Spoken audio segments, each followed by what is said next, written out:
जय हिंद दोस्तों। तो इस वीडियो में हम CAPF का जो रिसेंट पेपर हुआ उसमें आए हुए ज्योग्राफी के क्वेश्चंस की बात करेंगे। तो जो ये CAPF की पेपर के बाद आपने बहुत सारे मैसेजेस भेजे जिसमें आपने बताया किस तरीके से कोर्सेज आपकी हेल्प करा है। बहुत लोगों ने बहुत अच्छा स्कोर करा है। जैसे हमारे एक स्टूडेंट है, ये हमारे मेंस बैच में भी हैं, सिविल सर्विसेज के मेंस बैच में भी। इन्होंने बताया कि 145 से भी ज़्यादा स्कोर आ रहे हैं, बट इनका जो बैकग्राउंड है वो काफ़ी डाइवर्स है। इन्होंने 3 मेंस दिया और ये इंटरव्यू भी इन्होंने दिया है रिसेंट का। और काफ़ी सारे लोग हैं जिनके 120 130 के आसपास भी आ रहे हैं, कुछ लोगों के कम भी बन रहे हैं, तो वो डिपेंड करेगी आपकी फाइनल कट ऑफ पे। तो ये बात मुझे अच्छी लगी। इसके अलावा और भी मुझे काफ़ी सारे क्वेरीज आ रहे हैं जिसमें यही क्वेश्चन है कि सर इंडियन ज्योग्राफी आप कंप्लीट कब कवर करोगे।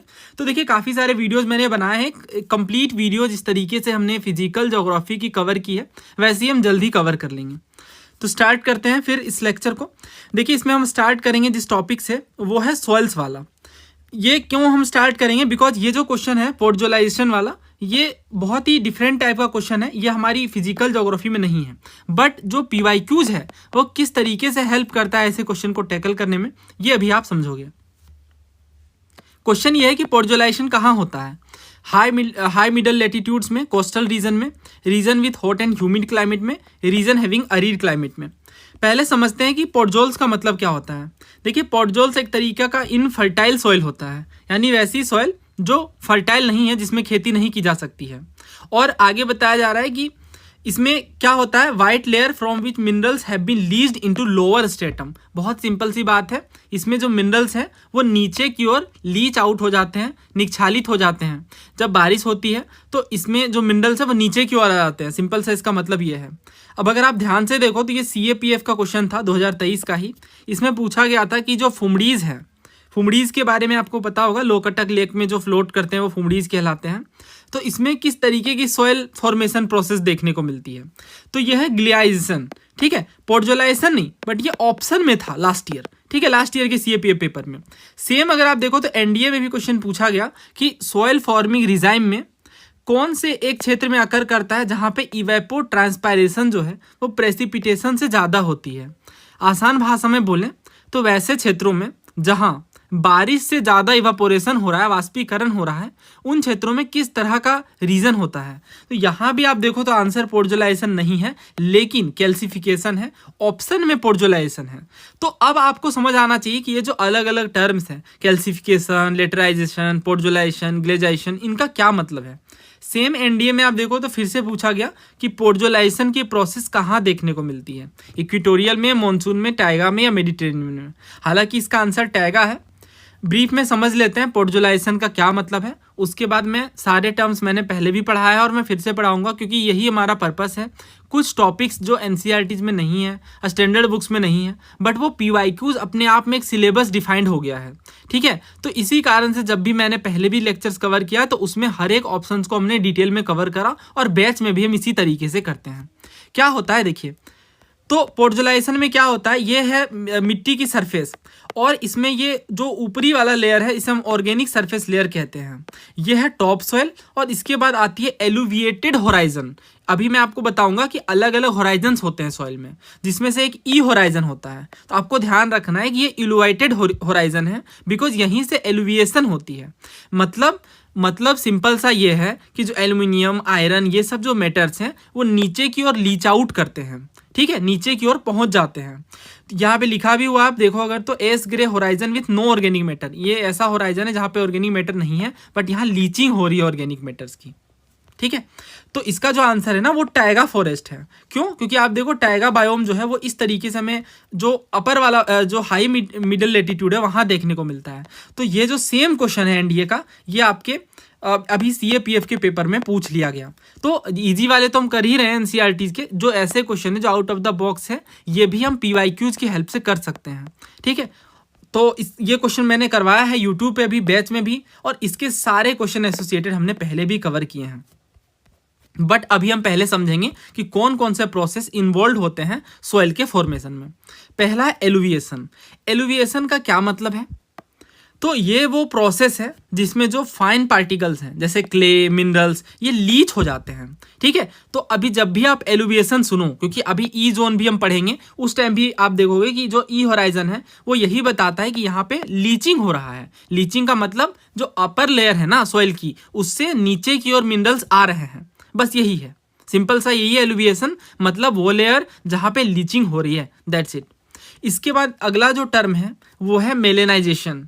मेलेनाइजेशन मतलब क्या होता है, जब ऑर्गेनिक मैटर एडअप होते हैं, जुड़ते हैं, तो इससे सॉइल डार्कन हो जाता है, ठीक है। जैसे कभी कभी जो पत्ते वगैरह झड़ गए या रूट्स वगैरह डीके कर गए, तो उस टाइम पे जो मिट्टी में कालापन आया ना, उसे ही मेलेनाइजेशन कहते हैं। अब आपको भी पता है, अगर कोई मिट्टी है उसमें पौधे या पत्ते बिखर गए हैं और फिर वो धीरे धीरे सड़ रहे हैं, डीके कर रहे हैं, तो वो मिट्टी की जो फर्टिलिटी है उसे बढ़ाते हैं, ठीक है। तो ये जो प्रोसेस हो रही है इसे बोलते हैं मेलेनाइजेशन। ध्यान रखिएगा, अगला नंबर इसी का है, क्योंकि ग्लाइसेशन पूछ लिया गया, कैल्सिफिकेशन पूछ लिया गया, पोर्टोलाइजेशन पूछ लिया गया, ठीक है। ये आप देखो यहाँ पे ग्लाइसेशन पूछ लिया गया, कैल्सिफिकेशन और ये पोर्टोलाइजेशन 3 पूछ लिया गया है। तो अगला नंबर किसका है, मेलेनाइजेशन का, ठीक है। तो आप ध्यान रखना इसे, मेलेनाइजेशन का मतलब क्या है, मिट्टी डार्क हो रही है, क्यों, क्योंकि ऑर्गेनिक मैटर एडअप हो रहे हैं। नेक्स्ट गिलाइजेशन। तो गिलाइजेशन का क्या मतलब है, कई जगह पे जो मिट्टियाँ रहती हैं वो वाटर लॉक्ड रहती हैं या कई बार पुअरली ड्रेन्ड रहती हैं। इसमें क्या होता है, जैसे पानी वगैरह जमा हो गए तो इसमें जो सॉइल है वो ब्लूइश कलर का हो जाता है, क्योंकि ऑक्सीजन वगैरह कई बार लेक करते हैं, और कई बार पुअरली ड्रेन्ड सॉइल में भी ऐसा देखने को मिलता है। तो इससे जो सॉइल के आयरन है वो रिड्यूस कर जाते हैं और रिएक्शन करके आयरन के कंपाउंड्स बनाते हैं, ठीक है। इससे मिट्टी का इससे जो कलर है बेसिकली वो चेंज भी हो जाता है मिट्टी का। तो यहीं पे जब क्वेश्चन पूछा गया, ये वाला क्वेश्चन, कि फुमड़ीज जो है, फुमड़ी फ्लोटिंग फील्ड जो लोकटक लेक में किस तरीके के सॉइल फॉर्मेशन दिखा रहे हैं, ग्लाइसेशन को दिखा रहे हैं। क्यों, क्योंकि ग्लाइसेशन का मतलब ही है वाटर लॉक्ड एरियाज में जो मिट्टी का रंग बदल रहा है क्योंकि आयरन पार्टिकल्स रिएक्शन कर रहे हैं, वो कहलाता है ग्लाइसेशन, ठीक है। नेक्स्ट देखिए कैल्सिफिकेशन, ये नाम से ही समझ आ रहा है, जो शुष्क क्षेत्र हैं, जो सूखे वाले एरियाज हैं, ड्राई एरियाज, उनमें वाटर इवापोरेशन होता है। तो बारिश तो हो नहीं रही है, बारिश बहुत कम हो रही है, बारिश कम हो रही है लेकिन इवापोरेशन हो रहा है सॉइल से। तो इससे क्या होता है, कैल्शियम कार्बोनेट जम जाता है, क्योंकि कैल्शियम कार्बोनेट बच जाता है और बाकी चीज़ें इवापोरेट कर जाती है मोस्टली सॉइल से। तो जो कैल्शियम कार्बोनेट के जो ग्रेन्यूल्स हैं वो कंकड़ के रूप में देखने को मिलते हैं, ठीक है। ये जो प्रोसेस है इससे सॉइल की लेयर क्या होगी, आप ही सोचो, कैल्शियम कार्बोनेट बच गई है, बाकी जो चीज़ें हैं वो इवापोरेट कर गई हैं, बेसिकली वाटर और बाकी लिक्विड्स, तो क्या होगा, एक हार्ड लेयर बन जाएगी। तो इसी हार्ड लेयर को कैल्से कहते हैं, और ये जो प्रोसेस है ये कैल्सिफिकेशन कहलाती है। बहुत कॉमन है ये, खास तौर से उन जगहों पे जहाँ पे बारिश कम होती है, सॉइल एल्केनाइल हो जाता है। बहुत सारी चीज़ों का प्रयोग करते हैं इस मिट्टी को दोबारा सुधारने में। अगला जो है हम सबका खास, पोर्टोलाइजेशन। पोर्टोलाइजेशन क्या होता है, तो कई बार हम देखते हैं कि ये वो प्रोसेस है जिसमें कूल और जो मॉइस्ट क्लाइमेट है, इनमें जो सॉइल्स है वो एसिडिक है, जैसे कॉनिफेरस फॉरेस्ट, इन जंगलों में ये पोर्टोलाइजेशन की प्रोसेस देखने को मिलती है। बहुत आसान है, एक लाइन बस याद रखिए, जो प्लांट मटेरियल डीके कर रहे हैं उनमें जो मिनरल्स हैं जैसे आयरन, एल्यूमिनियम या बाकी जो चीज़ें हैं वो नीचे की ओर जा रहे हैं, दैट्स इट। जो भी मिनरल्स हैं अगर वो नीचे की ओर जा रहे हैं, लीच आउट कर रहे हैं, तो वो कहलाता है पोर्टोलाइजेशन। ये जनरली मिट्टी को ग्रे कलर का बना देता है। अगला प्रोसेस है लेटराइजेशन। वैसे एरिया जहाँ पे बहुत ज़्यादा बारिश होती है तो जो रॉक्स वगैरह हैं वो ब्रेक डाउन कर जाते हैं ज़्यादा बारिश के कारण, ठीक है, क्रैक डेवलप हो जाते हैं, इसके बाद ये ब्रेक डाउन कर जाते हैं। अब आपको पता भी है कि रॉक्स में सिलिकाज होते हैं, ये सिलिका भी बह जाते हैं, वॉश आउट हो जाते हैं, और इसके बाद जो सॉइल है वो पुअरली न्यूट्रेंट डेफिशिएंट हो जाती है। क्यों, क्योंकि जितने भी सॉल्युबल मटेरियल हैं वो मोस्टली लीच आउट हो गए हैं, बह गए हैं। इससे क्या बच रहा है, वही आयरन एल्यूमिनियम ऑक्साइड के कंपाउंड बच रहे हैं। इससे जो कलर है वो बदल गया है मिट्टी का। तो ऑब्वियस ही बात है ये लेस फर्टिलिटी को दिखा रहे हैं, ठीक है। अब सारे टर्म्स हो गए क्लियर। ये चारों ऑप्शन का मतलब मैंने समझा दिया, आप एक एक लाइन में इनके नोट्स बनाइए, क्योंकि अगले साल फिर CDS या CAPF में एक क्वेश्चन दिखेगा तो फिर वहाँ पे दिक्कत नहीं आनी चाहिए। हाँ, ये जो सवाल था कि पोर्टोलाइजेशन कहाँ देखने को मिलता है, ये देखिए टैगा बायोम में देखने को मिलता है। दैट मीन्स हम बात कर रहे हैं किनकी, हाई मिडल लैटिट्यूड की, ये लोअर लैटिट्यूड नहीं है, हॉट ह्यूमिड क्लाइमेट की हम बात नहीं कर रहे हैं, ठीक है। अच्छा, ये एक चीज़ मैंने आपको समझाई। अब एक और चीज़ मुझे देखने को मिलती है पेपर में, वो ये एरिडीसॉल, हिस्टोसॉल, ऑक्सीसॉल, वर्टिसॉल। ये आप देखो तो बार बार इन्होंने पूछा है एरिडीसॉल क्या है, ठीक है। उसके बाद ये देखिए एंटीसॉल, इंसेप्टिसॉल, ऑक्सीसॉल। फिर ये सारे सीडीएस के क्वेश्चन है। ये सीडीएस का है, ये सीडीएस का है। आई थिंक सीडीएस में ये फिर से पूछा गया, ये एनडीए में पूछा गया। उसके बाद ये देखिए फिर से सीडीएस में, ठीक है। ये सीएपीएफ में भी आई थिंक पूछा गया एक बार, तो इसे भी हम पढ़ लेते हैं, क्योंकि यही वो चीज़ है जो अगेन एनसीईआरटी में नहीं है। आप पढ़ना है एनसीईआरटी में, बस ये वाला टेबल दिया गया है, ठीक है, दैट्स इट। इन पर कोई एक्सप्लेनेशन नहीं है, बट क्वेश्चन भर भर के आ रहे हैं और फिर से इसमें से किसी एक टर्म पर क्वेश्चन आएगा, ठीक है। तो पढ़ते हैं इसे। पहले ये क्वेश्चन देखिए, इसमें क्या बोला गया है कि एक जो सॉइल प्रोफाइल होती है ना, जो सॉइल का प्रोसेस होता है, जो पार्ट होता है, वो किस तरीके का होता है टॉप से लेकर बॉटम तक। तो ये होराइजन वाइज हम समझते हैं। सबसे पहला होता है ओ होराइजन, क्योंकि ये ऑर्गेनिक है, ठीक है, ऑर्गेनिक मटेरियल है मोस्टली। ये ध्यान रखिएगा, जो अपर पार्ट है उनमें ऑर्गेनिक मैटर्स हैं, और ये आसान भी है समझना, क्योंकि जितने भी चीज़ें हैं, जो भी ऑर्गेनिक मटेरियल्स हैं, वो अपर लेयर्स में ही होंगे। चाहे आप पत्ते हों या किसी कोई जीव हों जो जिनकी डेथ हो गई, वैसे जी, और बाकी सारे पार्टिकल्स भी ओ होराइजन में होंगे। उसके बाद फिर ए है, बी है, सी है, बट ए और बी के बीच आता है ई होराइजन इसलिए आता है क्योंकि यहाँ पे लीचिंग होती है। लीचिंग को ही एलुविएशन बोलते हैं।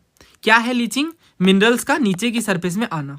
बस यही आपको ध्यान रखना है। क्वेश्चन पूछा गया रिसेंटली, ऐसे क्वेश्चन आगे भी बनेंगे, जियो साइंटिस्ट के पेपर में पूछा गया है। तो सबसे पहले ह्यूमस होगा, क्योंकि ऑर्गेनिक मटेरियल की हम बात कर रहे हैं। फिर आएगा टॉप सॉइल, फिर आएगा एलुविएशन जोन, ठीक है, ई जोन जिसकी हम बात करें, या ई होराइजन की।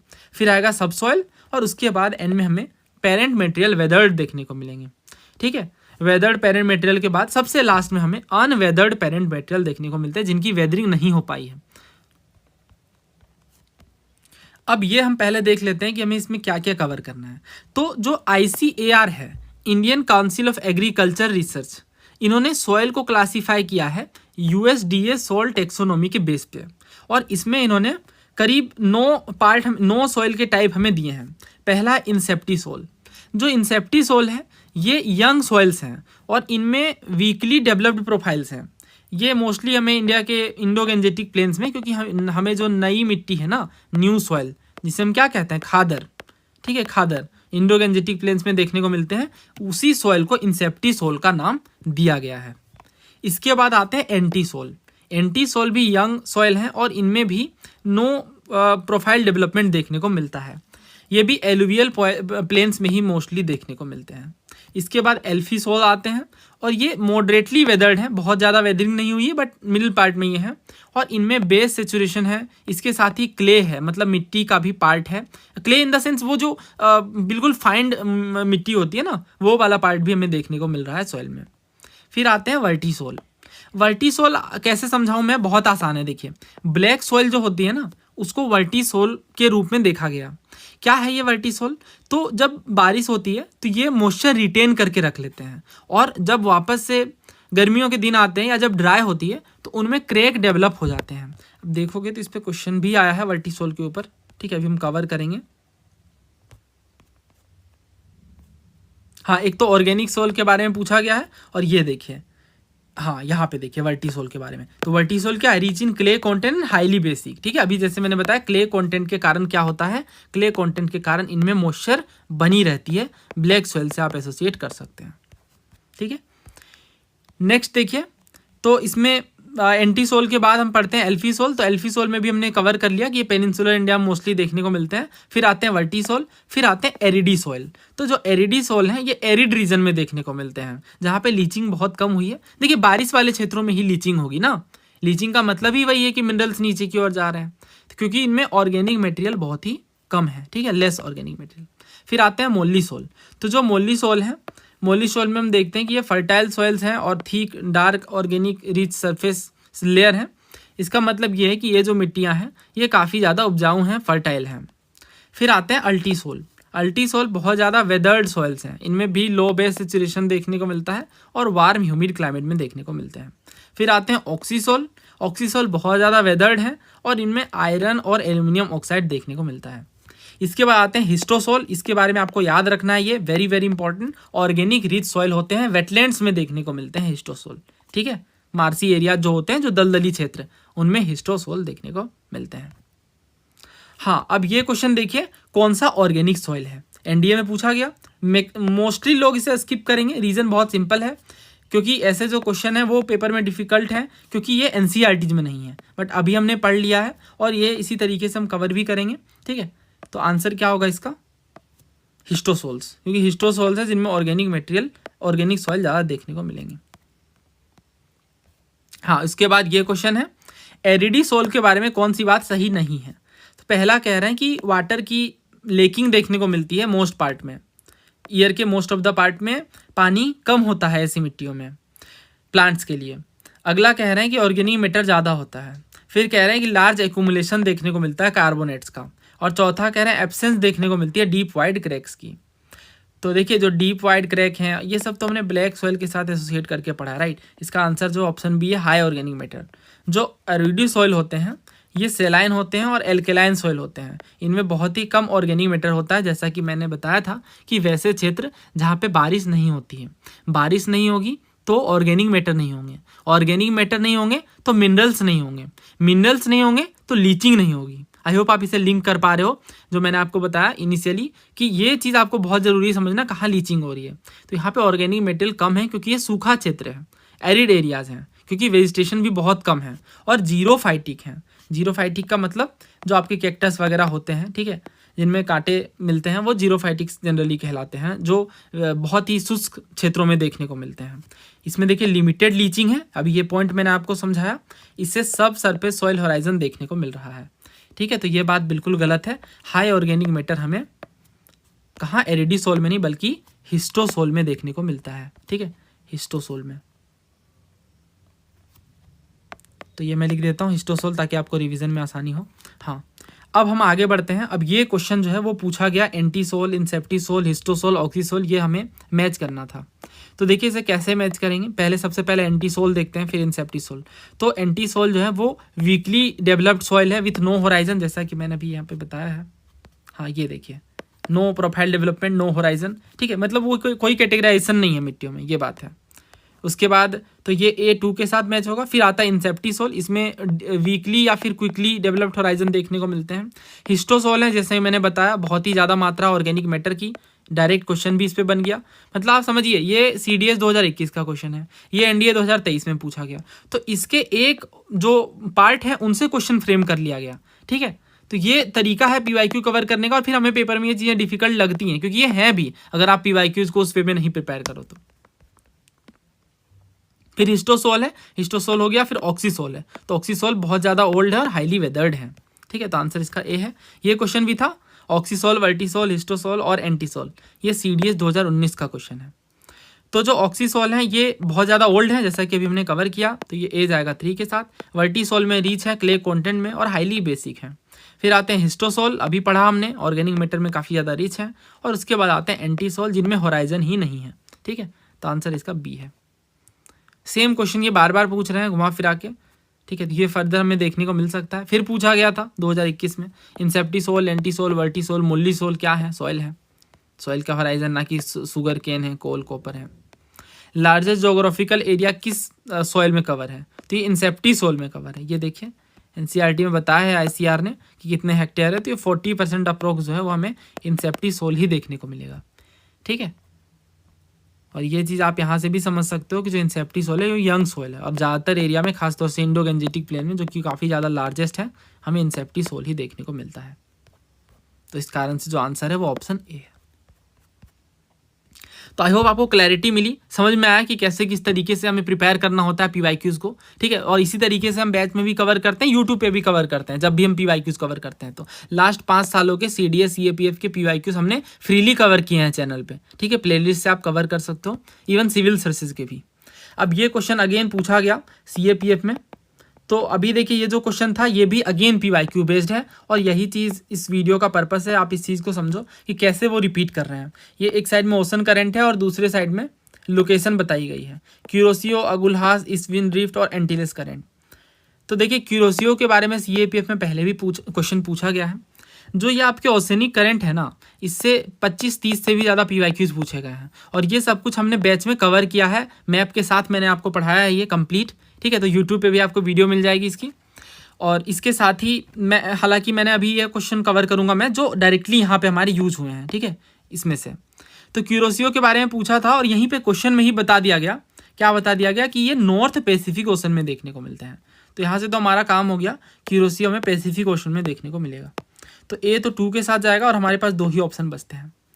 हालांकि और भी एग्जाम में पूछा गया, जैसे ये स्टेट पीसीएस का क्वेश्चन है कि कौन सा जो ओशनिक करंट है ये पैसिफिक ओशन के साथ एसोसिएटेड नहीं है।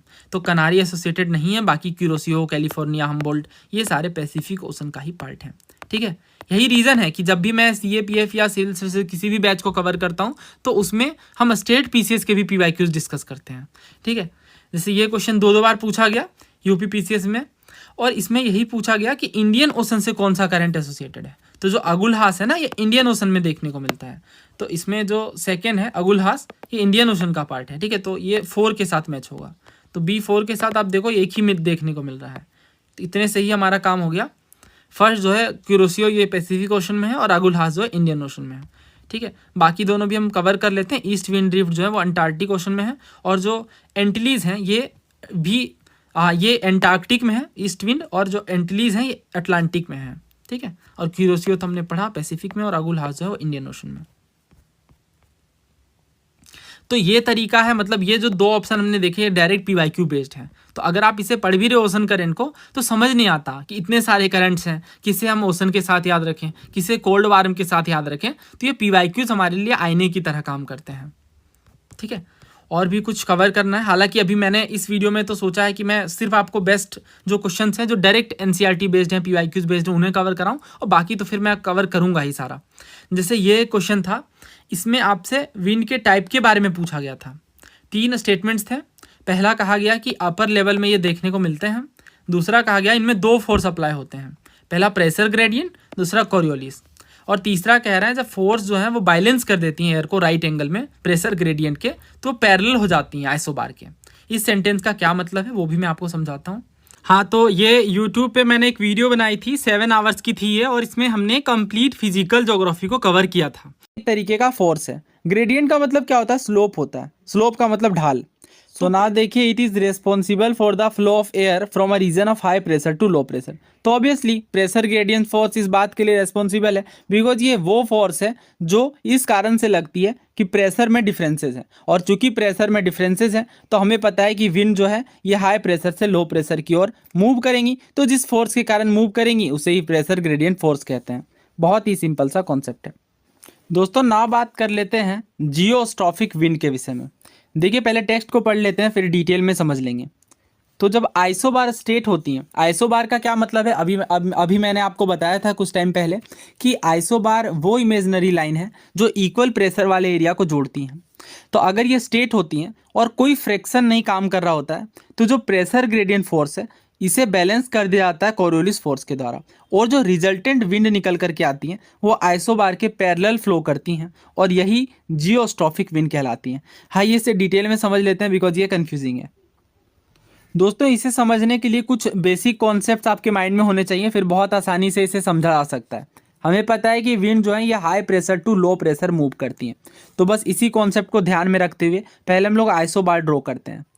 तो मान लीजिए ये जो है ये आइसोबार है और ये वाला जो आइसोबार है ये लेट सपोज 1050 MB का है। ये प्रेशर डिटरमाइन करता है MB। इसके बाद लेट सपोज ये दूसरा जो हमने आइसोबार ड्रॉ किया है ये 1020 MB का है। इसके बाद ये लेट सपोज 950 का, और इस तरीके से ये घट रहा है। तो हमें पता है कि high pressure to low pressure move करेगी, यानी ये जो मूवमेंट होगी विंड की ये इस डायरेक्शन में देखने को मिलेगी। अब ध्यान से समझिएगा। देखिए ये विंड मूव तो करना चाह रही है इस डायरेक्शन में, बट इसमें कोरियोलिस फोर्स भी काम कर रही है। तो अगर कोरियोलिस फोर्स काम कर रही है तो कोरियोलिस फोर्स विंड को डिफ्लेक्ट कर देगी। तो लेट सपोज ये इतना डिफ्लेक्ट कर दे रही है विंड को, तो अब डिफ्लेक्शन हो रहा है।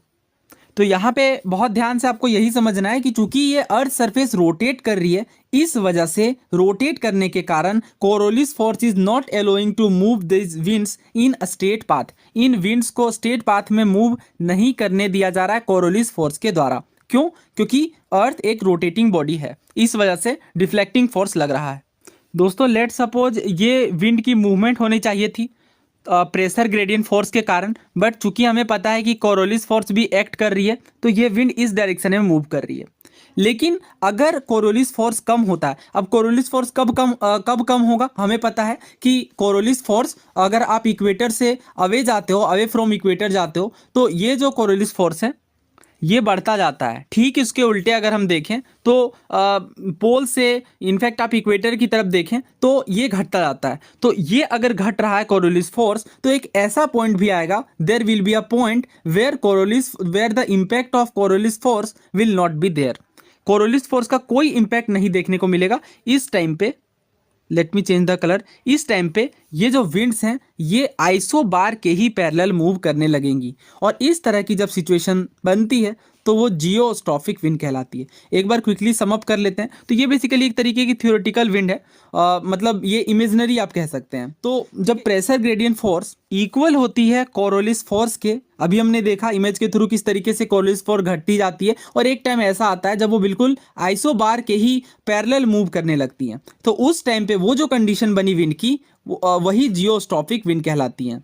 तो बस इस बात का ध्यान रखिए जियोस्ट्रॉफिक विंड में कि जो प्रेशर ग्रेडियंट फोर्स है यही कोरोलिस फोर्स के इक्वल है, और ये बेसिकली 600 मीटर के एलिवेशन में देखने को मिलता है। When pressure gradient force is equals Coriolis force winds at 600 metre of elevation, then it moves parallel to isobar, और यही जो विंड्स हैं ये जियोस्ट्रॉफिक विंड्स कहलाती हैं।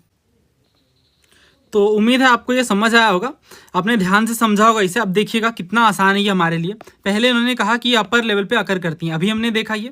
दूसरा कह रहे हैं दो तरीके के फोर्स लगते हैं, अभी हमने पढ़ा। फोर्स जब बैलेंस कर देती है तो एयर राइट एंगल में मूव करती है, इसलिए पैरेलल हो जाता है आइसोबार के। तीनों पॉइंट मैंने समझाया। आंसर क्या है इसका? Option B, geostrophic wind. ये है एनसीईआरटी। यही कारण है कि मैं एनसीईआरटी के टेक्स्ट को बैच में और यूट्यूब पे भी हर जगह पे कवर करते हैं, क्योंकि इस तरीके के क्वेश्चन जो डिफिकल्ट लगते हैं बहुत ज़्यादा आसान हो जाता है इन्हें कवर करना। और भी क्वेश्चन है बट ये पीवाईक्यू से भी कवर हो जाता है। When the Coriolis force is counter balanced by the pressure gradient force, the resulting wind is termed as. अभी जो रिसेंट का पेपर हुआ ना उत्तराखंड पीसीएस का, उसमें पूछा गया ये। तो आंसर क्या है इसका? जियोस्ट्रॉपिक विंड। सारे बैचेज में हमने इसलिए स्टेट पीसीएस के पीवाईक्यूज को इंक्लूड किया है क्योंकि ये करने के बाद आप काफ़ी इजिली ऐसे क्वेश्चन कर लेते हैं। एनडीए में भी पहले पूछा गया है। पहला स्टेटमेंट है जियोस्ट्रॉपिक विंड जो है वो 600 मीटर के हाइट में ब्लो करती है, जो कि आइसोबार के पैरेलल है। दूसरा कहा गया है जियोस्ट्रॉपिक विंड हॉरिजॉन्टल विंड वेलोसिटी है, जिसमें जो कोरोलिस फोर्स है वो बैलेंस कर देता है हॉरिजॉन्टल प्रेशर फोर्स को। दोनों लाइन एनसीईआरटी से ही उठाए गए हैं। इसके नेक्स्ट पार्ट में आप पढ़ोगे, मैंने यूट्यूब पे भी कंप्लीट पढ़ाया, उस टाइम पे भी मैंने बताया कि जो जियोस्ट्रॉपिक विंड है वो अप्रॉक्स 600 मीटर के हाइट में पैरेलल होती हैं आइसोबार्स के। ठीक है, तो इसका जो आंसर है वो ऑप्शन ए है, क्योंकि ये करेक्ट है और इसे ये एक्सप्लेन भी कर रहा है। तो बार बार ये टॉपिक्स इस तरीके से पीवाईक्यूज में कवर्ड हैं और पूछे गए हैं। अच्छा, ये क्वेश्चन आप देखिएगा, इसमें क्या है कि सोलिस्टाइसिस के ऊपर ये क्वेश्चन है। तो जो सोलिस्टाइसिस होते हैं ये एक ऐसा इवेंट होता है जिसमें जो सन है वो लगता है कि वो मोस्ट नॉर्दर्ली या साउदर्ली पहुंच गया है, यानी सबसे ज़्यादा उत्तर या दक्षिण में गया है। बहुत आसान सा कंसेप्ट है, हर जगह हम इसे कवर करते हैं जब भी ज्योग्राफी पढ़ते हैं। देखिए, ये अगर सन है और ये इलिप्टिकल पाथ है, तो एक टाइम पे क्या होता है कि जो अर्थ है जो रोटेट कर रही है सन को, वो कभी बहुत ज़्यादा क्लोज आ जाती है और कभी दूर चली जाती है। ठीक है, दो तरीके के पोजीशन बनते हैं, जिसे पेरिहीलियन और एपीहिलियन कहते हैं। फिलहाल हमें ये समझना है कि सोलिस्टाइसिस का क्या मतलब होता है। तो देखिए, जो विंटर सोलिस्टाइसिस होती हैं ये शॉर्टेस्ट डे होती हैं। क्या होती है? शॉर्टेस्ट डे होती हैं और लॉन्गेस्ट नाइट होती हैं। तो यही रीज़न है कि ये दिसंबर में देखने को मिलती है नॉर्दर्न हेमिस्फीयर में। ये याद रखिएगा, इंपॉर्टेंट है और आसान भी है समझना, क्योंकि हम नॉर्दर्न हेमिस्फीयर में रहते हैं और इस टाइम पे दिसंबर के टाइम पे ही हमें विंटर देखने को मिलते हैं। और ये विंटर सोलिस्टाइसिस उसी से एसोसिएटेड फेनोमिनाज है, क्योंकि विंटर सोलिस्टाइसिस के बाद जो दिन है वो लंबे होने लगते हैं। ठीक है, तो शॉर्टेस्ट डे होता है विंटर सोलिस्टाइस में। इसके बाद आता है समर सोलिस्टाइस, ये लॉन्गेस्ट डे होता है और शॉर्टेस्ट नाइट होता है। ठीक है, तो ये ध्यान रखिएगा कि जो विंटर सोलिस्टाइस है ना, इसमें जो सन की रेज हैं वो बिल्कुल परपेंडिकुलर होती हैं। किस पे? कर्क रेखा पे। ठीक है, ट्रॉपिक ऑफ कैंसर में। और यही रीज़न है कि जो हमारी अर्थ है जो 23.5 डिग्री टिल्टेड है, उसमें डायरेक्ट सनलाइट पड़ती हैं इस कारण से। ठीक है, और इसके बाद समर सोलिस्टाइस है जो कि इसका जस्ट उल्टा है। इसमें लॉन्गेस्ट डे और शॉर्टेस्ट नाइट देखने को मिलेगा। 21 जून को होता है, ये आप याद रख लेना, क्योंकि जून में ही समर पड़ता है, ऐसे आप एसोसिएट कर लीजिए। ठीक है, क्योंकि हम नॉर्दर्न हेमिस्फीयर में रहते हैं। और इसके बाद जो डेज हैं वो शॉर्टर होने लगते हैं। आपने भी ऑब्जर्व किया होगा कि जो ठंडी के दिनों में उसमें डेज काफ़ी शॉर्ट हो जाते हैं, काफ़ी जल्दी सूर्यास्त हो जाता है। ठीक है, तो ये जो सोलिस्टाइसिस होते हैं वो टिल्ट के कारण, अर्थ के जो एक्सिस हैं उन पे वो जो टिल्ट है 23.5 का, इसके कारण देखने को मिलता है। अब देखिए क्वेश्चन कितना आसान है। इसमें पहला ये स्टेटमेंट है कि जो विंटर सोल्स्टाइस है ये 21 जून को देखने को मिलता है। आप देखते ही समझ जाओगे विंटर जून के टाइम पे तो नहीं है, ठीक है। उसके बाद विंटर इन्होंने कहा कि दोनों हेमिस्फेयर में, दोनों में एक साथ कैसे हो सकते हैं, दोनों हेमिस्फेयर में नहीं होगा, ठीक है। समर सोल्स्टाइस ये नॉर्दर्न हेमिस्फेयर में दिखेगा 21 जून को और सदर्न हेमिस्फेयर में 21 दिसंबर को, ठीक है। तो आंसर इसका सी करेक्ट है। अब सेम क्वेश्चन आप देखो तो ये अभी जो लास्ट ईयर पेपर हुआ महाराष्ट्र पीसीएस का, उसमें भी पूछा गया कि समर सोल्स्टाइस सदर्न हेमिस्फेयर में कब देखने को मिलता है। तो सदर्न हेमिस्फेयर में जो समर सोल्स्टाइस है वो 22 दिसंबर को, और यही यहाँ पे अगर सदर्न की बजाय नर्दर्न पूछ लेते ये तो क्या होता, नर्दर्न हेमिस्फेयर में रहते हैं, समर सोल्स्टाइस कब देखने को मिलता है, जून में, बट सदर्न में जस्ट इसका उल्टा होगा, ठीक है। तो इस कारण से इसका आंसर ऑप्शन 4 है। अभी ये क्वेश्चन आप देखो, ये भी अभी पूछा गया था सिविल सर्विसेज में, और इसमें पूछा गया था कि 21 जून को हर साल किस लैटिट्यूड में सनलाइट 12 घंटे से ज़्यादा देखने को मिलता है। इक्वेटर था, ट्रॉपिक ऑफ कैंसर था, ट्रॉपिक ऑफ कैप्रिकॉर्न था, आर्कटिक सर्कल था। तो अभी मैंने आपको बताया कि अगर ये सन है और अगर ये अर्थ है तो जो सनलाइट की हम बात करते हैं तो वो 12 घंटे से ज़्यादा हमें, ये जो लाइन है ना, ये जो लाइन है जिसे हम ट्रॉपिक ऑफ कैंसर कह रहे हैं, ठीक है, ट्रॉपिक ऑफ कैंसर कह रहे हैं, इस लाइन में ये परपेंडिकुलर पड़ती हैं। तो इससे और इससे ऊपर वाले जो हिस्से हैं ना, यहाँ सनलाइट ज़्यादा होगा 12 घंटे से ज़्यादा। तो जो ट्रॉपिक ऑफ कैंसर है इसके नॉर्थ में हमें क्या देखने को मिलेगा, ट्रॉपिक ऑफ कैंसर के नॉर्थ में हमें आर्कटिक सर्कल देखने को मिलेगा, ठीक है। तो इस कारण से 2 और 4 होगा इसका आंसर। इक्वेटर में नहीं, कोई सवाल नहीं है, और इक्वेटर के बाद ट्रॉपिक ऑफ कैप्रिकॉर्न में भी नहीं, ठीक है। तो ये बहुत आसान और कंसेप्चुअल क्वेश्चन होता है। इसी के साथ ये क्वेश्चन भी पूछा गया कि लॉन्गेस्ट डे कब होता है साल का। तो अभी मैंने आपको बताया कि जो 21 जून होता है, ठीक है, 21 जून जो होता है उसमें हमें लॉन्गेस्ट डे देखने को मिलता है साल का, जिसे हम क्या कहते हैं, समर सोल्स्टाइस कहते हैं, ठीक है। ये देखिए, हाँ ये देखिए लॉन्गेस्ट डे, ठीक है। तो इस कारण से जो आंसर इसका भी, और दोनों सिविल सर्विसेज के क्वेश्चन हैं तो इस तरीके के क्वेश्चन पूछे जा रहे हैं जिसमें सीजन पर हमें फोकस करना है। एक ही इसमें कंसेप्ट है जो रोटेशन है, रेवोल्यूशन है, और उसके अकॉर्डिंग जो चेंजेस आ रहे हैं अर्थ के टिल्ट के कारण, ठीक है। इसके बाद ये देखिए विंटर सोल्स्टाइस के बारे में पूछा गया सीडीएस में भी। तो पहला कहा गया साउथ पोल में 24 घंटे की डार्कनेस दिखती है, नॉर्थ पोल में 24 घंटे की डार्कनेस दिखती है, 21 जून को होता है, सन एपिहीलियन पे होता है। तो देखिए जो विंटर सोल्स्टाइस है उसमें एपिहीलियन पे होता है, बिल्कुल सही बात है। 21 जून में ये देखने को मिलता है, सॉरी ये गलत बात है, 21 जून में नहीं, बल्कि ये ऑब्वियस ही बात है, जब ये विंटर सोल्स्टाइस का पूछ रहे हैं तो ये हमें दिसंबर में देखने को मिलेगा, ठीक है। एपिहीलियन नहीं, पेरिहीलियन, क्योंकि सन जब ये पास में होता है तो वो पेरिहीलियन की सिचुएशन कहलाती है, ठीक है। उसके बाद नॉर्थ पोल में 24 घंटे की डार्कनेस होती है, ये बात सही है। साउथ पोल में नहीं, साउथ पोल में डे लाइट होता है ना कि डार्कनेस, ठीक है। 24 घंटे बिल्कुल सूर्यास्त नहीं होता है साउथ पोल में जब विंटर सोल्स्टाइस होता है नॉर्थ पोल में, क्योंकि नॉर्थ पोल में क्या होता है उस टाइम पे डार्कनेस देखने को मिलती है 24 आवर्स की। सेम क्वेश्चन देखिए पूछा गया, ये इक्विनॉक्स का कॉन्सेप्ट है। इक्विनॉक्स में क्या होता है कि जो सेंटर है सन का वो डायरेक्टली अबव होता है इक्वेटर के, इसलिए क्या होता है डेज और नाइट इक्वल होती हैं। बट जो सोल्स्टाइस होते हैं उसमें सनलाइट ट्रॉपिक ऑफ कैंसर पर डायरेक्टली होता है या फिर ट्रॉपिक ऑफ कैप्रिकॉर्न पर डायरेक्टली होता है, ठीक है। लेकिन इक्विनॉक्स में क्या होता है, इक्वेटर पर होता है। तो यहाँ ना आप काफ़ी इजीली इसे एलिमिनेट कर सकते थे इक्वेटर को। इक्वेटर पे कभी भी 24 आवर नहीं, क्योंकि वो तो इक्वेटर है। अब इक्वेटर जो है वो यहाँ 0 डिग्री पे है, ये यहाँ पे, ये ठीक है। तो सनलाइट हमेशा ही उस पर परपेंडिकुलर ही पड़ेगा, ठीक है। और वो साल में डायरेक्टली एबव कब होता है, ये डायरेक्टली एबव होता है 2 बार, पहला 20-21 मार्च में और दूसरा 22-23 सितंबर के बीच।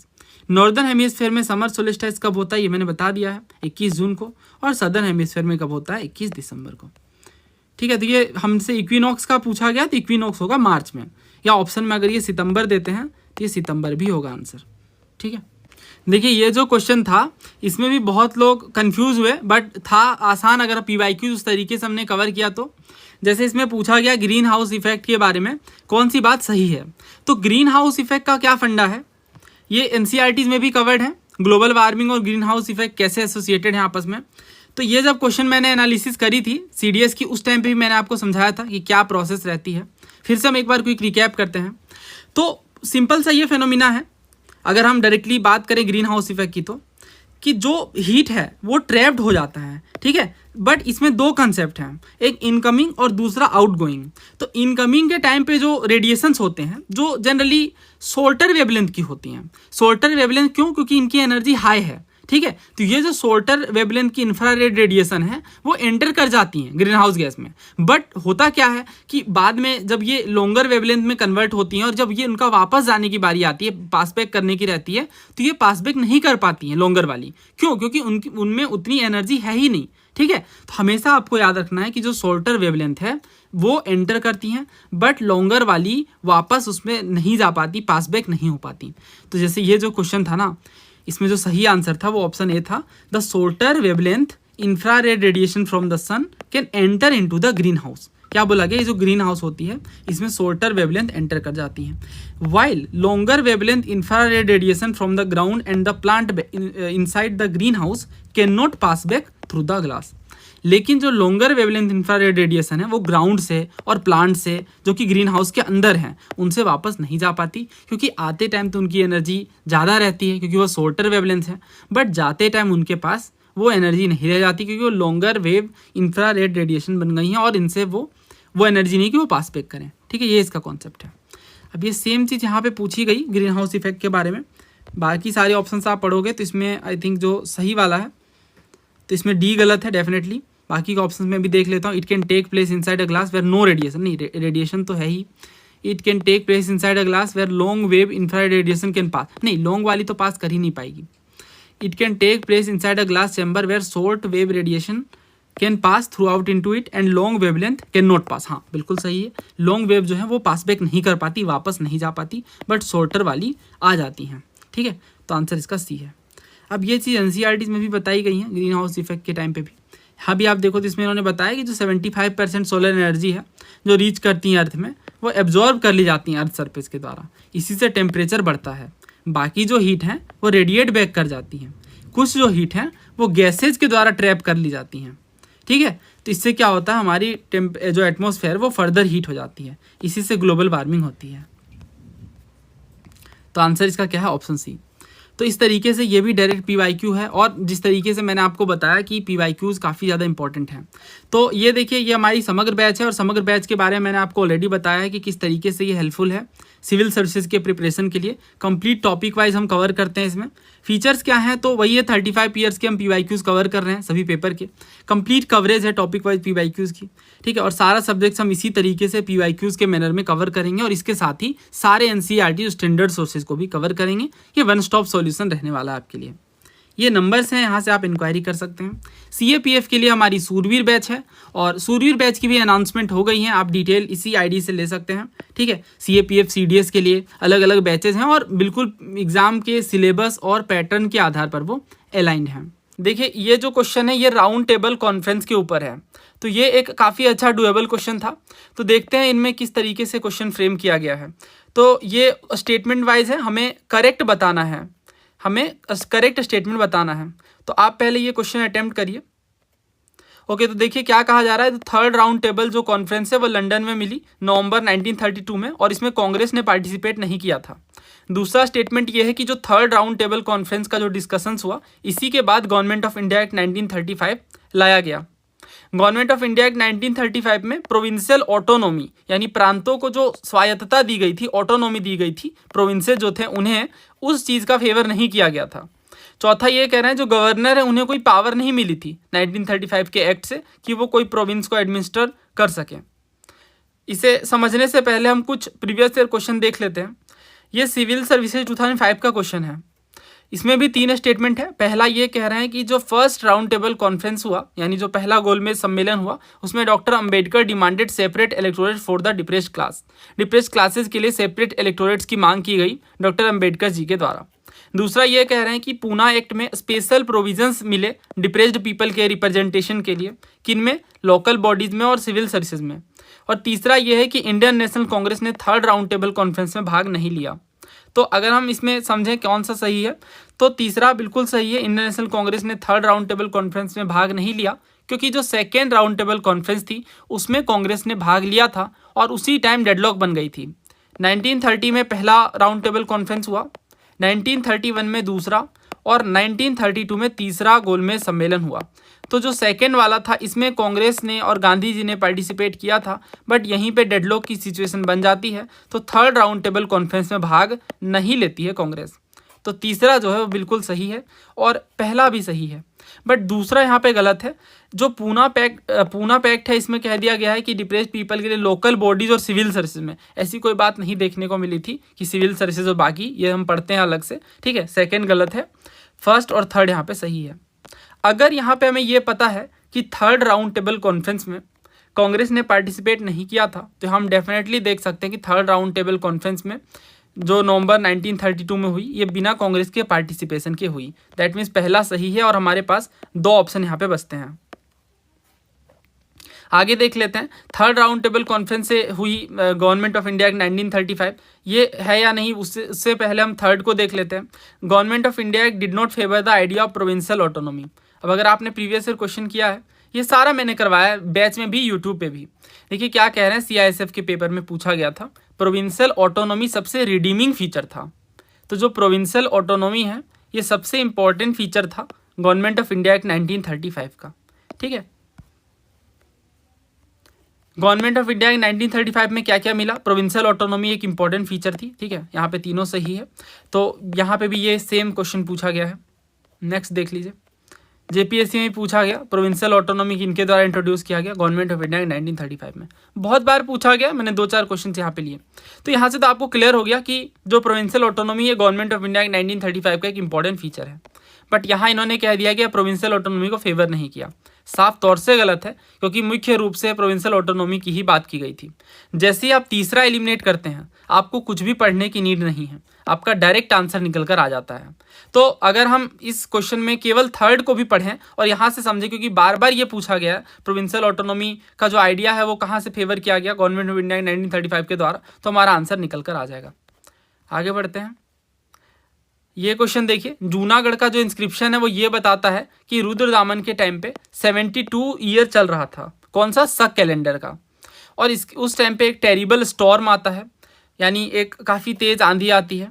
तो क्या टाइम रहा होगा उस टेरिबल स्टॉर्म का, और ये हमें पूछ रहे हैं, CE यानी AD आप बोल सकते हो।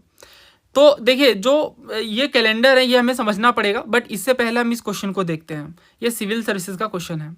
बादामी रॉक इंस्क्रिप्शन पुलकेशिन फर्स्ट का शक ईयर 465 में ये इंस्क्राइब किया गया था।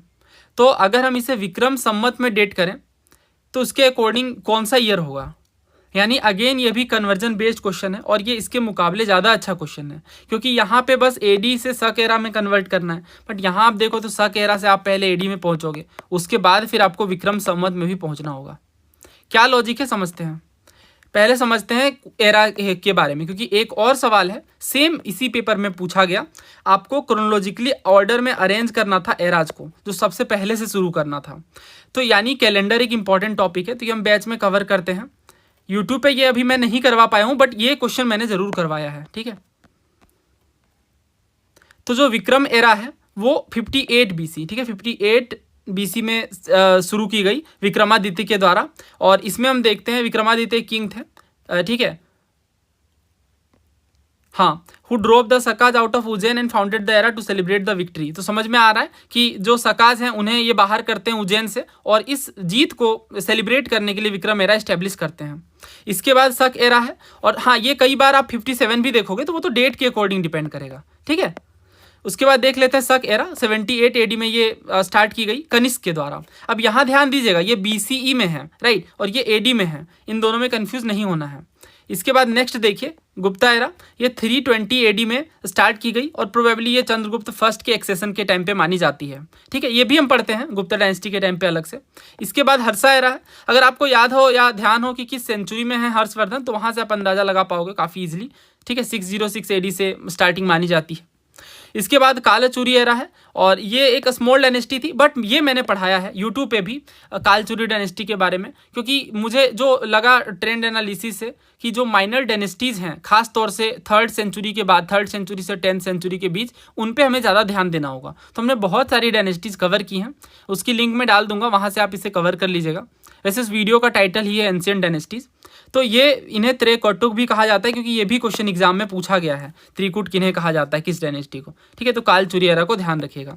इसके बाद नेक्स्ट देखिए लक्ष्मण एरा। तो ये जो लक्ष्मण एरा है ये लक्ष्मण सेन के द्वारा स्टार्ट की गई, लक्ष्मण सेन के द्वारा। अगर आपको ध्यान हो तो मैंने आपको डायनेस्टीज़ के बारे में जब बताया था तो उस टाइम पे बंगाल में काफ़ी सारी डायनेस्टीज़ थी, जिसमें एक मेजर डायनेस्टीज़ थी पाल डायनेस्टी। तो पाल डायनेस्टी के बाद जो डायनेस्टी आती है बंगाल में वो होती है सेन डायनेस्टी। ठीक है, सेन डायनेस्टी में भी काफ़ी सारे माइटी रूलर्स होते हैं, जिनमें से एक होते हैं लक्ष्मण सेन। तो इन्हीं लक्ष्मण सेन के द्वारा लक्ष्मण एरा स्टार्ट की गई थी 1119 AD में। इसके बाद फिर एरा ऑफ कलयुग है, और उसके बाद बुद्ध एरा है, फिर महावीर एरा, और इसके बाद सप्तऋषि कहते हैं इसे, और फिर उसके बाद नेवार एरा आता है नेपाल का, फिर कोल्लम एरा है केरला का, और इसके बाद विक्रमादित्य 6 जो कि चालुक्य डायनेस्टी के होते हैं, इनकी एरा देखने को मिलती हैं। इनमें से इंपॉर्टेंट कौन है, तो सबसे ज़्यादा इंपॉर्टेंट है,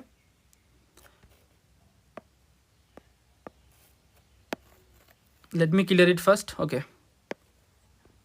हाँ, तो इनमें जो सबसे ज़्यादा इंपॉर्टेंट है वो विक्रम एरा है पहला, और दूसरा शक एरा, तीसरा गुप्ता एरा। ठीक है, कालचुरी एरा के बारे में भी पूछा गया है, और इसके बाद हमें जो समझना है वो कोल्लम एरा। ठीक है, ये 5 जो है हमें अलग से ध्यान रखने हैं।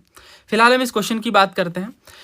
इससे पहले ये वाला क्वेश्चन, हाँ, तो देखिए ये 72 है जब शक एरा में, हमें इसमें पहुंचना है सीई में, राइट। तो हमें क्या ऐड करना पड़ेगा, ऑब्वियस सी बात है, जब 78 साल बीत गए, 78 साल जब बीत गए तब जाकर, जो जिस कैलेंडर ग्रेगोरियन कैलेंडर की हम बात कर रहे हैं उसमें जब 78 साल बीत गए तब जाकर स्टार्ट हुई शक एरा, राइट। और अब शक एरा में भी 72 बताया गया है, तो ये एडी में कितना हुआ, पहले से 78 हो रखा है, उसके बाद 72 ईयर्स बीते हैं, तो 150 एडी हुआ। आई होप ये क्लियर होगा आपको कि क्यों हम 78 ऐड कर रहे हैं। अब देखिए शक एरा 465 इन्होंने ऑलरेडी बताया है, और इसमें कहा गया है विक्रम संवत में क्या हिसाब होगा। तो अगर ये 465 ऑलरेडी बीत गया है शक एरा में, आप समझिए, तो हमें पहुंचना है विक्रम एरा में। तो हमें क्या करना होगा, हमें इसमें सबसे पहले शक एरा वाली बात है जो 78 ऐड करना होगा, इसके बाद फिर विक्रम एरा 58 ऐड करना होगा, तो ये कितना बनेगा 601। ठीक है, तो इसी से आप कह सकते हो ये इंस्पायर्ड है इस तरीके का क्वेश्चन। तो आंसर यहाँ पे ऑप्शन ए है। हाँ, ये क्वेश्चन जो था इसमें भी आप देख सकते हो शक एरा सबसे पहले देखने को मिलेगी, नहीं सबसे पहले तो यहाँ पे विक्रम एरा देखने को मिलेगी क्योंकि ये बीसी में है। इसके बाद आएगी शक एरा 78 एडी, इसके बाद कालचुरी एरा है जो कि 248 में है, देन है गुप्ता एरा, और इसके बाद आएगी हर्ष एरा। ठीक है, तो यहाँ पे जो आंसर है वो कौन सा है, एक बार मैं चेक कर लूँ। सबसे पहले आई है विक्रम एरा, राइट, उसके बाद विक्रम एरा के बाद आई है शक एरा, उसके बाद शक एरा के बाद है कालचुरी। तो ये आंसर यहाँ पे जो है इन्होंने गलत मार्क कर रखा है, आंसर यहाँ पे डी सही है। ठीक है, डी सही है आंसर। नेक्स्ट क्वेश्चन देखिए, नल ईर द्वीप प्रबंधम के बारे में पूछा जा रहा है। तो नल ईर द्वीप प्रबंधम के बारे में हम पढ़ते हैं, बट उससे पहले हमें एनसीईआरटीज तो कवर करना ही है। बट इस क्वेश्चन को देखिए, ये सीडीएस का क्वेश्चन है। क्या पूछा गया था आपसे कि 10th सेंचुरी में नल ईर द्वीप प्रबंधम के कंपोजर कौन है, यानी कि इन्होंने लिखा है। आंसर इसका अल्वार्स है। यूपीएससी का रिसेंटली पेपर हुआ जियो साइंटिस्ट का, इसमें भी पूछा गया कि कौन सा स्टेटमेंट करेक्ट है। पहला कह रहे हैं नल ईर द्वीप प्रबंधम एक एंथोलॉजी है अल्वार सेंट्स के कॉम्पोजिशन की, यानी जो अल्वार सेंट्स थे, अल्वार जो संत थे, उन्होंने जो कॉम्पोजिशन लिखी उनकी एंथोलॉजी है। एंथोलॉजी का मतलब क्या है, बुक्स का कंपाइलेशन। दूसरा देखिए तेवरम क्या है, तमिल सेव हाइम्स, हाइम्स का मतलब मंत्र होता है, इनका ये कलेक्शन है। दूसरा कह रहे हैं नल ईर द्वीप प्रबंधम को तमिल वेद के रूप में भी डिस्क्राइब किया जाता है। समझ लेते हैं एक एक करके। तो ये जो बुक है ये सबको पता है, थीम्स एनसीईआरटी पढ़ाई है मैंने यूट्यूब पे, राइट।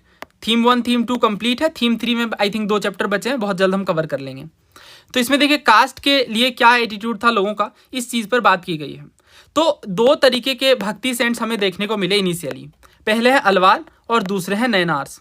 आपको जो सबसे प्रमुख बात याद रखनी है यहाँ पे वो ये कि जो अलवार सेंट्स हैं ये भगवान विष्णु के भक्त हैं, वैष्णव सेंट्स हैं, और जो नैनार सेंट्स हैं ये भगवान शिव के भक्त हैं। ठीक है, तो ये ध्यान रखिएगा, पहली चीज़ बहुत ज़्यादा इंपॉर्टेंट है। तो अलवार्स और नैनार्स ने एक मूवमेंट की स्टार्ट करी, ये बेसिकली कास्ट सिस्टम का विरोध करते हैं और ब्राह्मण्स की डोमिनेंस के खिलाफ, और इसके बाद ये रिफॉर्म सिस्टम में रिफॉर्म लाना चाहते हैं। तो इस चीज़ में अगर हम देखें तो इनके अलवार्स और नैनार्स के ट्रेडिशन में इंपॉर्टेंस ये देखने को मिलती है कि ये वेदाज के हिसाब से इंपॉर्टेंट कंपोजिशन करते हैं। फॉर एग्जाम्पल जो अलवार्स की कंपोजिशन है जिसे हम नल ईर द्वीप प्रबंधम कह रहे हैं, इसे तमिल वेद के रूप में डिस्क्राइब किया जाता है। तो आई होप आप इसका लॉजिक समझ पा रहे हैं कि जो ये कास्ट सिस्टम है, राइट, और या फिर आप कह सकते हैं जो इंपॉर्टेंस है, उन्हीं के बराबर की इंपॉर्टेंस की ये बात कर रहे हैं, ठीक है। तो जो अलवार से उनकी कॉम्पोजिशन है नल ईर द्वीप प्रबंधम, ठीक है, जिसे तमिल वेद कहा जा रहा है, ये ध्यान रखिएगा। तो इस तरीके से ये क्लेम कर रहे हैं कि ये जो टेक्स्ट है कौन, नलीर द्वीप प्रबंधम, ये बाकी 4 वेदों की तरह ही महत्वपूर्ण है, ठीक है। विमेन डिवोटीज, इससे भी सवाल आया है, जिसमें जो क्वेश्चन था वो एक लाइन का है, आपको ध्यान वो रखना है कि जो अंडल है, अंडल जो सेंट है, ये अलवार हैं, ठीक है, अलवार सेंट है, नैनार नहीं, ये ध्यान रखिएगा। नाम से आप स्टार्टिंग का लेटर भी मिलाकर याद रखें क्योंकि इंपॉर्टेंट है, ठीक है। Andal saw herself as the beloved of Vishnu, तो ये वैष्णव सेंट है, यानी अलवार हैं, नैनार नहीं, ठीक है। उनके जो वर्सेज हैं वो अपने डाइटी के लिए उनके लव को एक्सप्रेस करते हैं। एक दूसरी विमेन है, नाम है कराइकल अमयार, ये जो कराइकल अमयार है ये शिवा डिवोटी हैं, दैट मीन्स ये नैनार हैं, ठीक है। आई होप आप इसे नोट भी कर लेंगे क्योंकि बहुत बार पूछा गया है, बहुत बार हमने कवर भी किया है। ये जो चैप्टर है भक्ति सूफी वाला, इसमें हमने इन चीज़ों को ऑलरेडी समझा है। हाँ, तो 10th सेंचुरी तक हम देखते हैं कि 12th अलवार, ये जो 12 सेंट्स हैं ये अलवार सेंट्स हैं, ठीक है, अलवार सेंट्स 12 थे। इन्होंने एक एंथोलॉजी को कंपाइल करा जिसे नलीर द्वीप प्रबंधम कहा जा रहा है। इनमें अपार, संबदार और सुंदरार जो पोयम्स हैं ये तेवरम को कंपोज करते हैं। तेवरम क्या है, अगेन आप देखो तो ये कलेक्शन है जो 10th सेंचुरी में देखने को मिली। अब सारे क्वेश्चन ईजिली होंगे। तो नलीर द्वीप प्रबंधम अलवार्स का है ना कि नैनार्स का, तो आंसर क्या है, option A. Nalayira Divya Prabandham is an anthology of Alvars and composition, बिल्कुल सही। Tevaram is the collection of Tamil Saiva hymns, अभी हमने पढ़ा, बिल्कुल सही। नलीर द्वीप प्रबंधम को तमिल वेद कहते हैं, बिल्कुल सही, आंसर इज ऑप्शन सी। भक्ति मूवमेंट के बारे में पूछा गया, Nalayira Divya Prabandham is also known as Tamil Veda, अभी हमने पढ़ा है, ये सही है। अंडाल वाजा अलवर, अभी हमने याद किया है, इसे सही है। कराइकल अमयार वाजा डिवोटी ऑफ विष्णु, ये गलत कह दिया इन्होंने। कराइकल अमयार वाजा डिवोटी ऑफ लॉर्ड शिवा, ये अभी हमने पढ़ा, राइट। अगेन देख लेते हैं एक बारी, ये देखिए। चौथा है metal images of saints Appar and Sundarar were made and then consecrated in Shiva temple, तो ये भी है, ठीक है, इसी चैप्टर में आप पढ़ना, नेक्स्ट पेज में इस पर बात की गई है और ये मैंने पढ़ाया है, ठीक है। आप उस वीडियो को रेफर करिए, सारी चीज़ें क्लियर हो जाएंगी। ये तो खैर आसान सवाल है नलीर द्वीप प्रबंधम के बारे में, यहीं पे अलवार्स देखने को मिल रहा है, ये अलवार्स की कॉम्पोजिशन है जो एंथोलॉजी में कंपाइल की गई। अभी तक हमने 3 क्वेश्चन कवर किया और तीनों हमने देखा कि ये PYQs ही हैं ऑलमोस्ट। अगला सवाल देखिए, रोलेट एक्ट के बारे में पूछा जा रहा है। पहला ये कह रहे हैं इंपीरियल लेजिस्लेटिव काउंसिल के द्वारा पास की गई। दूसरा कह रहे हैं खिलाफत कमेटी बनी इस एक्ट को अपोज करने के लिए। तीसरा कह रहे हैं जब गांधी जी अरेस्ट हुए तो लोकल लीडर्स को अलो किया गया कि आप प्रोटेस्ट को कंटिन्यू कर सकते हैं। हमें गलत पूछा गया है, सही नहीं। तो इसमें 2 बातें गलत है। पहली बात तो ये कि खिलाफत कमेटी जो है वो अली ब्रदर के लीडरशिप में देखने को मिली, बाद में गांधी जी भी लीडरशिप लेते हैं इनकी, बट ये बेसिकली जो टर्की के लिए एटीट्यूड था ब्रिटिश गवर्नमेंट का, उसे बदलने के लिए देखने को मिली, राइट। रोलेट एक्ट से डायरेक्टली एसोसिएटेड नहीं है, तो सेकंड गलत है। अगला ये कह रहे हैं कि गांधी जी जब अरेस्ट किए गए तो लोकल लीडर को प्रोटेस्ट कंटिन्यू करने का मौका मिला, ये गलत है। प्रोटेस्टर्स के खिलाफ जो है वो ब्रिटिश काफ़ी हैवी हैंडेड अप्रोच अपनाती है और फोर्सफुली क्राउड्स को डिस्पर्स करती है, थाउजेंड्स ऑफ इंडियन नेशनलिस्ट को अरेस्ट करती है जिनमें गांधी जी भी शामिल थे। तो यहाँ कह दिया गया है कि लोकल लीडर वर अलाउड, ये तो गलत है। और ये आप लॉजिकली भी समझ सकते हो कि क्यों अलाउ किया जाएगा, ब्रिटिशर जब कंपेल करेंगे तो पूरे तरीके से की जाएगी, ठीक है। तो 2 गलत है और हमें गलत पूछा गया, तो आंसर मेरे ख्याल में बी होना चाहिए। अगर आप किसी भी मेरे द्वारा बताए गए किसी भी आंसर से असहमत हैं तो आप डेफिनेटली कमेंट करिएगा, उस पर हम विचार करेंगे दोबारा। नेक्स्ट क्वेश्चन देखिए, महानवमी डिब्बा के बारे में पूछा जा रहा है। पहला कह रहे हैं कि ये one of the highest point में सिचुएटेड है विजयनगर शहर में। दूसरा कह रहे हैं कि महानवमी डिब्बा में ही विरूपाक्ष टेम्पल लोकेटेड है। ये तो हम पढ़ेंगे ही, बट पहले कुछ PYQs देखते हैं। महानवमी डिब्बा का जो स्ट्रक्चर है ये किस जगह पे लोकेटेड है, ये कंबाइंड जियो साइंटिस्ट के पेपर में पूछा गया और ये रिसेंट का ही है और ये सारा मैंने कवर करवाया है। इसका आंसर है हम्पी, ऑब्वियसली, क्योंकि हम्पी में ही हमें महानवमी डिब्बा के स्ट्रक्चर देखने को मिलेंगे। रिचुअल पर्पसेज के लिए यानी धार्मिक अनुष्ठानों के लिए किस प्लेटफॉर्म का यूज किया जाता था विजयनगर एम्पायर के द्वारा, तो आंसर है इसका महानवमी डिब्बा। ये CDS का क्वेश्चन है। क्या है ये महानवमी डिब्बा, समझते हैं इसे। Themes in Indian history part 2। Okay, the Kings palace is the largest of the enclosure but has not yielded definitive evidence of being a royal residence. तो देखिए, जो हम्पी है, हम्पी के जो र्यून्स हैं, उनमें हमें कुछ बातें समझनी हैं। पहली चीज़ ये कि कुछ हमें प्लेटफॉर्म्स देखने को मिलते हैं। जैसे एक तो है महानवमी डिब्बा। क्या है ये? तो बेसिकली यहाँ पे बताया गया है डिटेल में।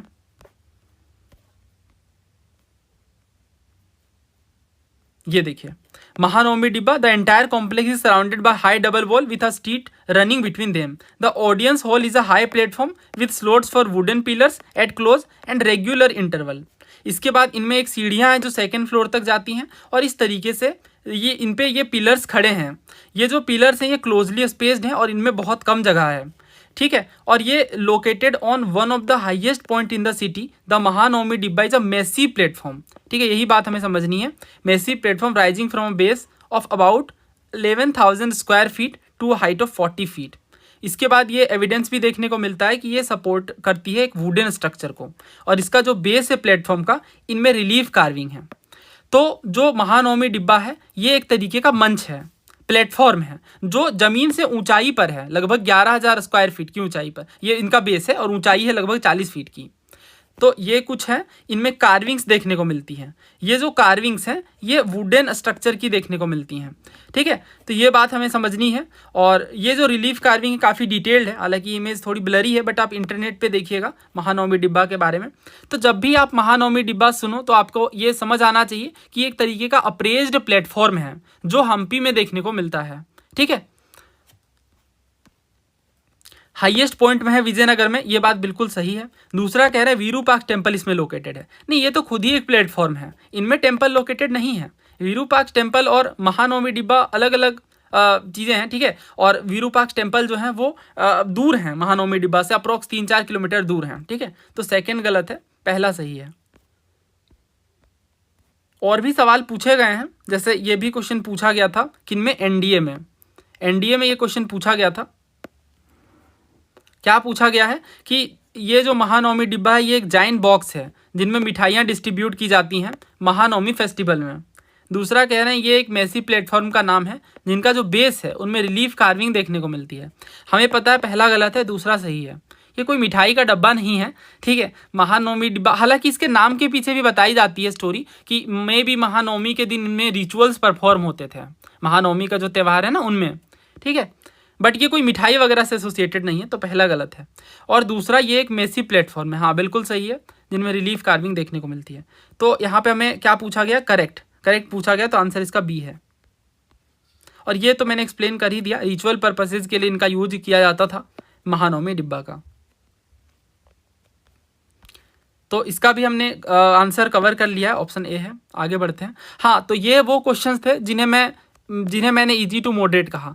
बाकी के जो क्वेश्चन है वो स्टैंडर्ड सोर्सेज से नहीं है, हालांकि मैं उनके आंसर्स आपको ज़रूर बताऊंगा। बट ऐसा है कि उनमें जब हम पढ़ते हैं उस तरीके के क्वेश्चंस को, तो एक बात हमेशा रह जाती है कि क्या इस तरीके की प्रिपरेशन के लिए हम अलग से सोर्सेज फॉलो करें, तो इसका जवाब है नहीं। बाकी जो सेक्शंस हैं ज्योग्राफी या अन्य जो सेक्शन है इकोनॉमिक्स, उनमें हमें क्वेश्चंस की मात्रा बढ़ानी होगी। जो रियलिस्टिक अप्रोच है, ठीक है, वही मैं आपके साथ शेयर करूंगा यहाँ पे। इसके अलावा मैथ्स के जो सेक्शन थे सीएपीएफ में वो भी ज़्यादा डुएबल लगे, तो उन पर भी हम बात करेंगे वन बाय वन। एक इम्पॉर्टेंट इन्फॉर्मेशन देनी थी, अगर आप प्रिपरेशन कर रहे हैं किसी एग्ज़ाम की जिसमें सिविल सर्विसेज, सीएपीएफ, सीडीएस शामिल हैं, तो हमारे अलग अलग बैचेस हैं, इनमें आप इंक्वायरी कर सकते हैं। ये जो समग्र बैच है ये हॉलिस्टिक बैच है, जिनमें पीवाईक्यू के साथ साथ हमारे स्टैंडर्ड सोर्सेज और करंट अफेयर्स भी कवर्ड हैं। ये कोर्स के फीचर्स हैं। इंक्वायरी के लिए ये नंबर है, और ये यहाँ पे भी टेलीग्राम की भी आईडीज़ हैं जिनसे आप कांटेक्ट करके समझ सकते हैं किस तरीके से प्रोग्राम वर्क करेगा। धन्यवाद।